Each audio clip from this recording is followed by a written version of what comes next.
একজন বলছেন যে নফসে আম্মারার প্রভাব থেকে মুক্ত থাকার কোনো বিশেষ আমল আছে কি? জি আছে। ইউসুফ আলাইহিস সালামের মতো হন, তাহলে পারবেন। হ্যাঁ, ইউসুফ আলাইহিস সালাম কি বলছিলেন? কোরআনে আল্লাহ কি বলছে?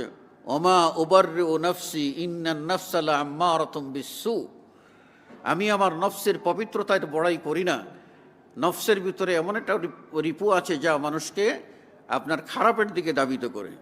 তো ইউসুফ কি বলেছিলেন? রব্বি আসসিজনু আহাব্বু ইলাইয়া মিম্মা ইয়াদউনানি।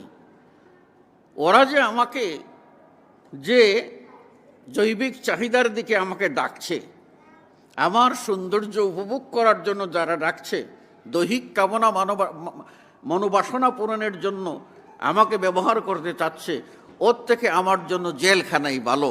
আমাকে সেখানে নিরাপদে নিয়ে যাও, তবুও আমি অন্যায় করব না। তো আপনি ওই রকম প্রত্যয় দৃঢ় সংকল্প করেন যে না, আমি কিছুতেই অন্যায় করব না। ওই যে আজকে খুতবায় বলেছি, আপনার সব সময় দিল তাজা রাখবেন আল্লাহর জিকির দ্বারা। যখনই আপনার এই ধরনের ওয়াসওয়াসা আসবে, কুমন্ত্রণা অন্তর দেবে, তখনই আপনি বলবেন যে আউযু বিল্লাহি মিনাশ শাইতানির রাজিম।